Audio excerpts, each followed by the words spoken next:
Welcome to The Bid, where we break down what's happening in the markets and explore the forces changing the economy and finance. I'm Oscar Pulido. Today, we're bringing you a special episode recorded live from the World Economic Forum in Davos, Switzerland. We're diving into the macroeconomic and geopolitical outlook for 2025 and what it means for investors and policymakers. Joining me are Philipp Hildebrand, Vice Chairman of BlackRock, and Tom Donilon, Chairman of the BlackRock Investment Institute. Philipp will help us focus on the macroeconomic outlook, particularly in Europe, while Tom will unpack the broader geopolitical landscape, highlighting some of the key dynamics that will impact the world economy in 2025. Philipp and Tom, thank you so much for joining us on The Bid. Great to be here, Oscar. Thank you, Oscar. It's good to be here with Philipp. So, guys, we're in Davos, Switzerland. We're here at the site of the World Economic Forum. This is an annual event that has occurred in Davos for over 50 years. So, Philipp, I want to start with you because I know you've been coming to this event for many years. And for people who are not familiar with Davos and the forum, what would you tell them about the significance of this event and how has it evolved over the years? Yeah, so it's actually been going on for many decades. 1971 is the origin. Interestingly, the beginning, it was called something else. It was called the European Management Symposium. And the idea at the time was to bring in the kind of Harvard Business School and other business schools insights on how to conduct businesses effectively to Europe. So the original idea of Professor Schwab was to bring in these American management theories that were emerging at the time in the 60s and 70s and expose Europe to it, which is why it was called European Management Symposium. It was very small. Many of the meetings were on the ski pistes. Even when I started coming in the 80s, many of the meetings were kind of up on the mountains, actually, and people came in ski boots and would then ski. So it was a lot less corporate than it is today. And then in the 80s, effectively, it kind of shifted to becoming much more of a global political economy, politics, geopolitics, economics context, and has remained. It has become a very important gathering place and a kind of networking, exchanging of information platform. For many years, in many ways, it was unique. Today, you certainly have some competing platforms in the world, but it has remained, I think, an unusual and very special platform and very valuable for Switzerland. It's fascinating to hear how it's evolved over many decades. And you mentioned the meetings used to be in the mountains because, in fact, Davos is the highest city in all of Europe from an elevation perspective. So we are surrounded by mountains, and it's a fascinating picture as people are walking through the streets. You've been busy in conversations this week. Just curious, what are you hearing? What has the mood been like? What are some of the impressions that you're taking away? I think there's sort of three big themes. Obviously, the biggest one is the implications of the new administration. So I think there was an intense focus on what does it mean for the world? How does it change the structure of the global economy, the outlook, the inflation outlook, etc. The second theme, not surprisingly, since there are a lot of Europeans here, we are in Europe, is the question of how does Europe respond to this? What are the implications of it? Can Europe rise to this occasion, and how, if so, how? Including the geopolitical context of the Ukraine war, of course. And then I would say the third big theme is the extraordinary developments around AI and what it means. First of all, just what does it mean? Fascinating discussions here on the implications on cancer research, on research generally, how much research has advanced as a result of AI. But of course also how it will impact the global economy, how it will impact growth. What does it mean for capital markets? How does it impact investments that are going to be made on a vast scale for data centers, for the energy that will be needed to fuel the data centers that are needed in order to produce the AI? So I would say to me those were kind of the three broad themes that dominated most discussions. And you may not have done this intentionally, but some of the themes you're mentioning are some of the mega forces that we talk about on the podcast and that the BlackRock Investment Institute has sort of coined: artificial intelligence, geopolitical fragmentation.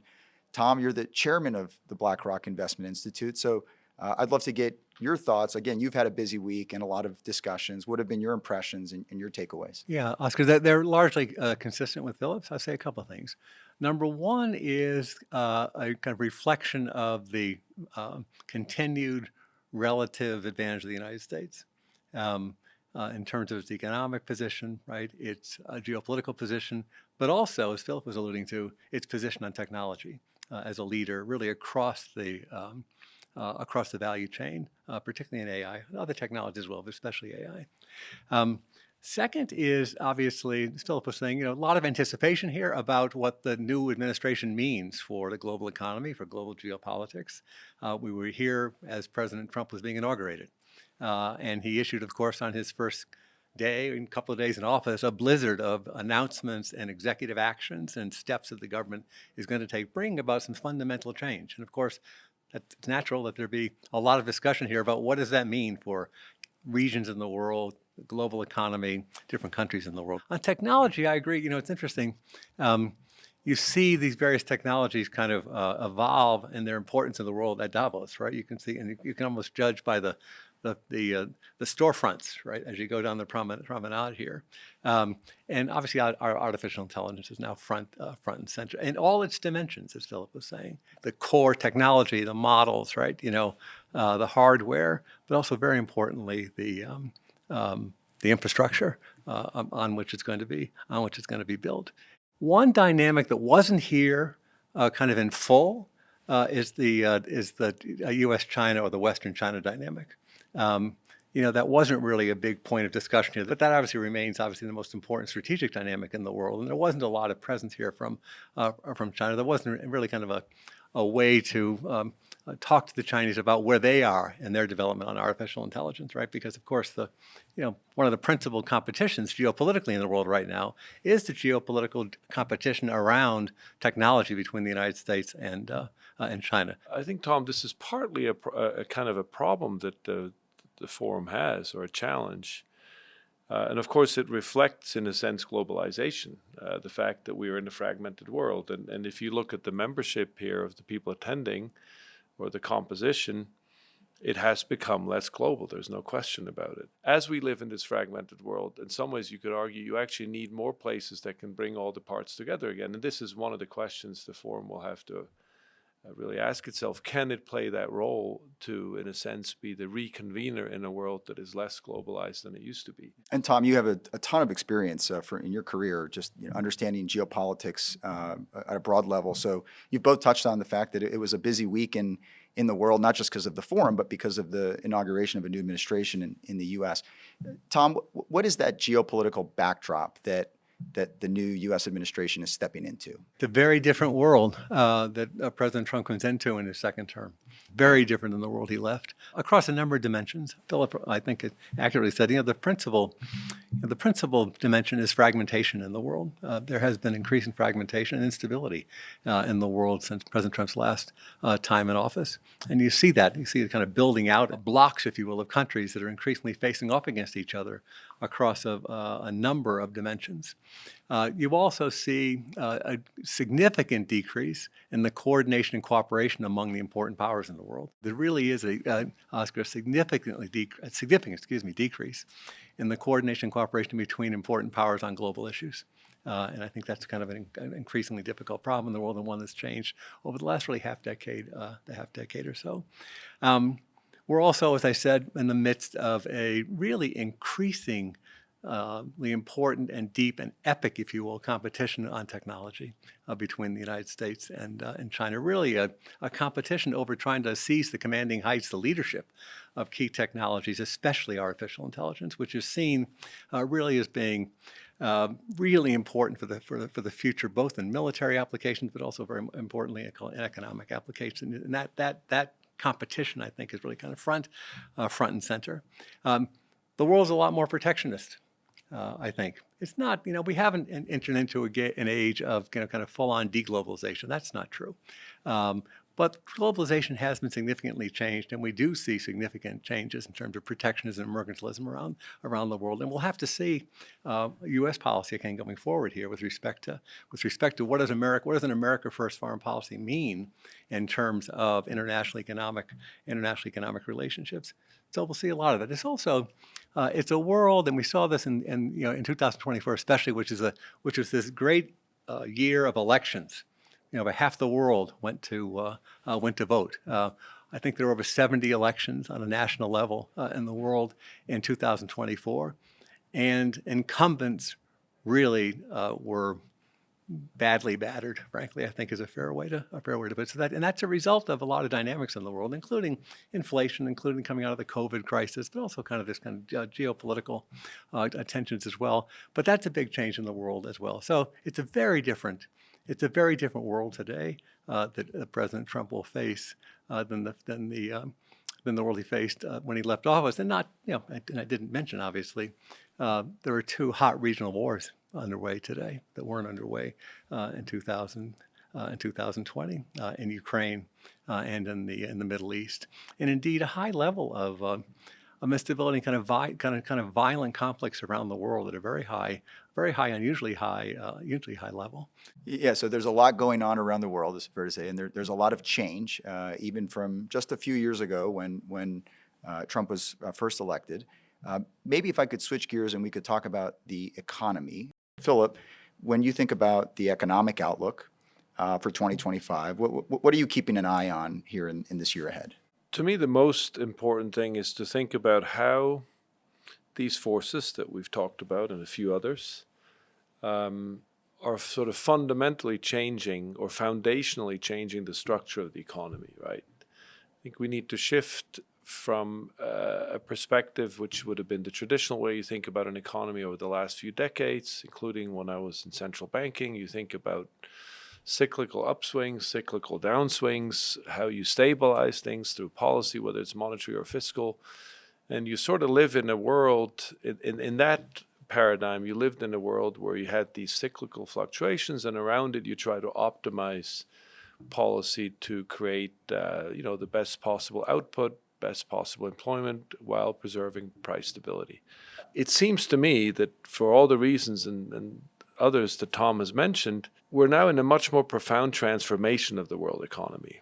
We have a deep structural kind of aging dynamic that's weighing on the economy, which has profound implications on the available labor force. We have this technology revolution, or what's being called here the intelligence revolution, in a sense, as the next step in a sequence. And some people would argue perhaps the most significant step in the sequence of technological revolutions that we've had over centuries, that this is sort of the ultimate step into the age of intelligence. We have the very unusual geopolitical landscape that Tom just described. And you have, of course, the transformation around the energy system linked to innovation, but also to climate change. And you take all these things together, and it suggests to me that this is not about just cyclical fluctuations. The question here is not whether we're going to be in an upswing or a downswing, whether interest rates go up a bit or down. This is about what do these forces do to the structure of the economy. And when I take them on balance, these are mostly what we call in economics supply shocks, in a sense, that constrain the production capacity. It makes it less efficient when you have to operate in a fragmented world. So this has profound implications on cost and so forth. And so on balance, what these forces tell me is that we're moving to a world where we're going to have sticky inflation. Central banks will struggle to get inflation to the target. We'll have higher rates as a result. In a world with very high debt stock, that's a very important piece of it. We've never really had this extremely high debt stock across the world.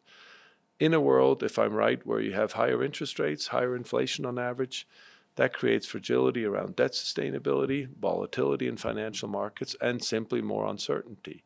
And I do believe, although it's always a risky thing to say this time is different, but it does seem to me, this is in my lifetime certainly, these are changes that we haven't really seen like this in the context of how they impact the very structure of the economy, as opposed to just impacting the cycle. Christine Lagarde today, or yesterday, I guess, referred to this being an existential moment for Europe. I think you could argue that's true for almost any region. Yeah, essentially, in the context, I think it is interesting because there's also in the context of, again, as I said earlier, kind of lack of coordination among a lot of the important global players. At the time of the great financial crisis, obviously in 2008, 2009, there was a truly global cooperation to address the challenges that the world faced. You won't have that today, I fear, if we got to a crisis. That's the first point. The second is, boy, the world's making a big bet on artificial intelligence. It is seen, as I said earlier, as being profoundly important for national advantage, and I'm sure it will be in military affairs, but also in economic affairs. And that really is, I think, Philip, it's fair to say, that's the big growth bet. Tom, Philip has mentioned that where we are right now in the global economy, and it's important to see how countries are going to respond, and not just in the short term, but they're thinking about how to enact policies or think about longer term time periods. So coming back to, we have a new administration in the U.S. Like, what do you think are going to be some of the core focuses for the administration? Well, Oscar, it's early days. Obviously, we're only a few days into the Trump administration. I'd say a couple of things. One is it was as in terms of intensity and numbers of actions, as intense as we've ever seen a president come in, frankly, in terms of steps he's taken, announcements he's taken on behalf of the United States. I think his priorities are pretty clear, and a lot of them have been priorities for a long time. I think he'll start with trade and economics, and this has been a focus of President Trump's really since the 1980s, if you will. And he's been very focused on the issue of tariffs since the 1980s. He was focused on it in his first term as president. During the campaign for president this time around, he talked about it a lot. And I think you'll see him move forward with respect to tariff as an important tool of United States economic policy. Didn't talk about it extensively in his inaugural address. He did put forth a kind of a broad executive order to study a range of potential economic steps, including tariffs in a lot of situations around the world. And indeed, even since the inaugural address, he's talked about implementing tariffs in a number of places already, with Canada and Mexico and China, and even most recently Russia, if President Putin doesn't bring the Russians to the table to discuss the war and a peace settlement in Ukraine. And what I think it reflects is his view that tariffs are kind of the most important tool he has in his foreign policy toolkit at this point, right? It's a tool, I think, Bill, if it's fair to say, he sees them as a tool of general application. And so you see him talk about tariffs as a way to address the bilateral trade deficit that might exist between one country and another. It's a way to address immigration issues, right? I think the second is immigration. Again, it's been a long-time interest of President Trump's, a long-time issue that he's talked about again for decades. He's declared an emergency at the southern border in the United States, and the border between the United States and Mexico.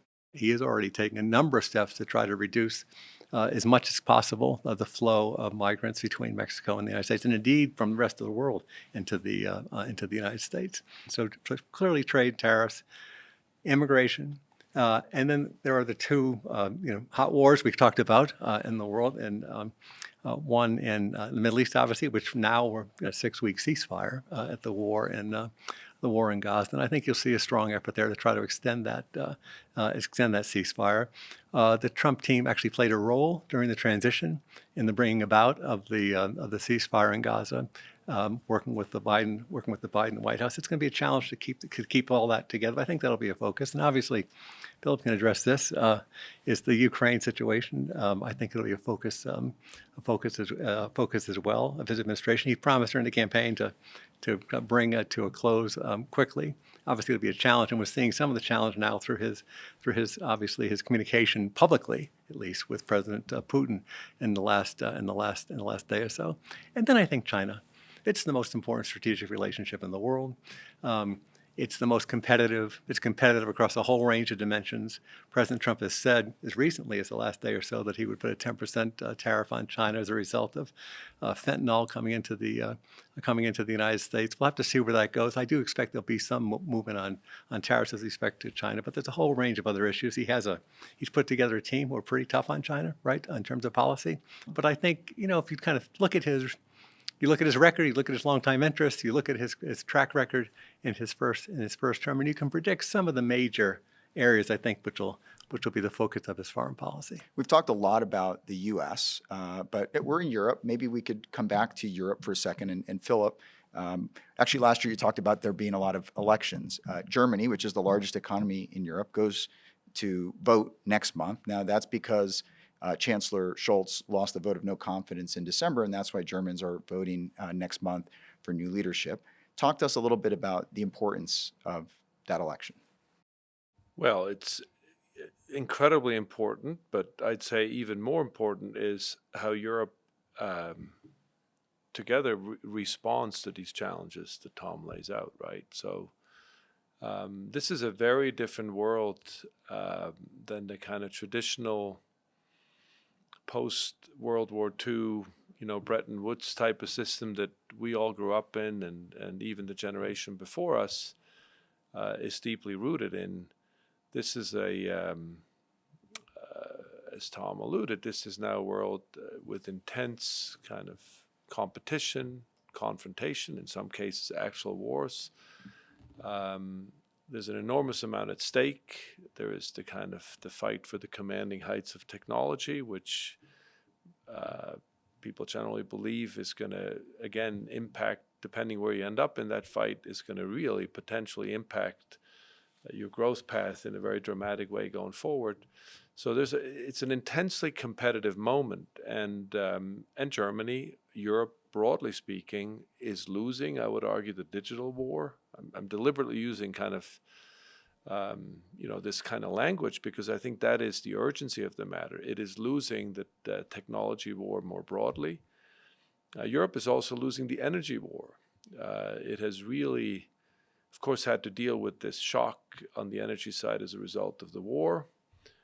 In some ways responded very well, better than many people would have predicted. There is no energy shortage problem this winter. There won't be one. But of course, the cost of energy continues to be significantly higher, in some cases 3 or 4 times that of the US. And that is a huge competitive disadvantage, particularly at a time when we're going to need an enormous amount of energy to fuel this intelligence age that I referred to earlier. And so how Europe responds to this pressure point, I think is a, as Christine said, she's essentially right. This is an existential question. And so, the German election is a big part of it, but it's by no means the only part. I would say what you require is a forceful response on the competitive landscape. And so to me, the real question is, is this shock big enough to create a kind of one of those moments of really reorientation of Europe and of stepping up and responding in a forceful way so that you can essentially catch up in this big gap that has opened. I think the magic triangle, in a sense, will play out in this dynamic between technology, AI specifically on the one hand, capital markets to fund it. You need deep capital markets to fund it. This is one of the great advantages that the US has in this competitive context. It has these extraordinary capital markets that are so flexible, so deep, so responsive. And then energy.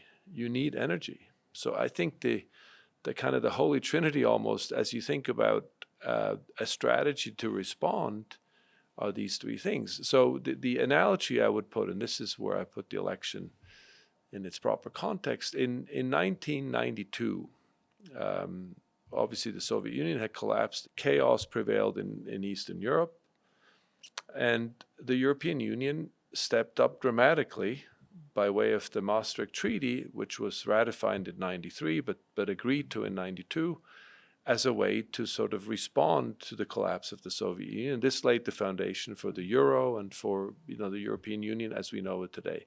That was an extraordinary moment in the history of Europe, and it was a paradigmatic shift in the history, or a paradigmatic sort of leap in the history of European integration. And so to me, the question is, are we seeing something similar, the beginning of something similar, triggered this time not by the collapse of the Soviet Union, but by a radical change coming from the United States and a radical change in the overall geopolitical context that Tom explained. Now, and here I end with the election. And to me, one of the questions is, with this election, can this be the beginning of sort of creating a similar moment with ultimately a similar dynamic where you reestablish the leadership of the Franco-German alliance? I think the jury is out. Is this shock big enough, in a sense, to get Europe to be jolted and respond in a way that it did in the early 90s after the collapse of the Soviet Union? It's clear from listening to both of you, we're at an inflection point for the global economy, whether that's what's happening in geopolitics, whether it's what's happening in technology. And so if you're an investor, perhaps a final question to both of you, what's the key consideration that they need to think about in their portfolios this year? Well, I think right now it's pretty clear that there is tremendous optimism on the potential, this intelligence age revolution in the US in combination with the capital markets and cheap energy is fueling a lot of optimism in the US. That's pretty clear. And the question is, can Europe respond? I would say overall, there are going to be great opportunities in investing. The US looks, despite the turmoil in politics, despite all the concerns the world has, continues to look like a very attractive place for the reasons we discussed. And I think overall you need to be prepared.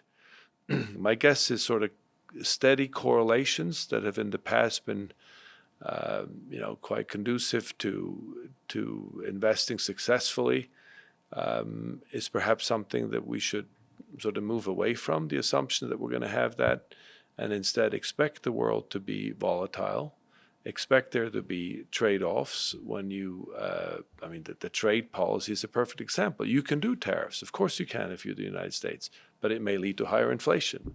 So one needs to really think carefully what you want to do and what the implications are on policy or in macroeconomics. And Tom, what about you? Just for an investor who hears all this, what do you think about for a portfolio? Yeah. Well, a couple of things I'd say. We've had obviously kind of an elevated geopolitical risk now for a period of time, right? Yet the global economy has remained pretty resilient, agile. That's for a number of reasons. I think it has to do with continued growth in the United States, and even though there are challenges in China, there's continued growth in China. The tragic conflicts in the Middle East have remained, at least from the global economic perspective, contained. We've had a relatively benign energy situation in the world and well-supplied energy supply. We've had the protectionist dynamic kind of mitigated, I think, a bit by the role of so-called connector countries, right, who operate between the major blocks.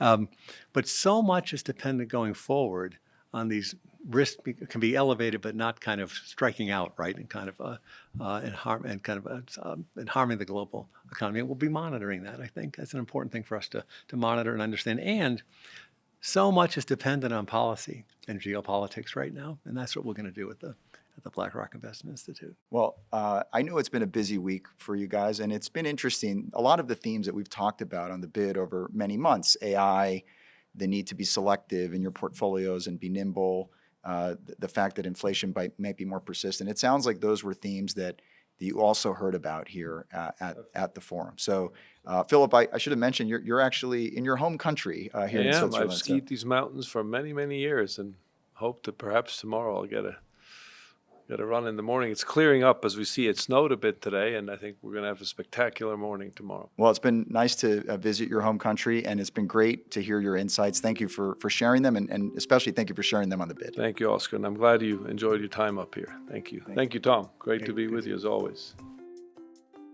Thanks for listening to The Bid and joining us from Davos. If you've enjoyed this episode, check out our 2025 Outlook, where Jean Bovon discusses the macro view for the year ahead.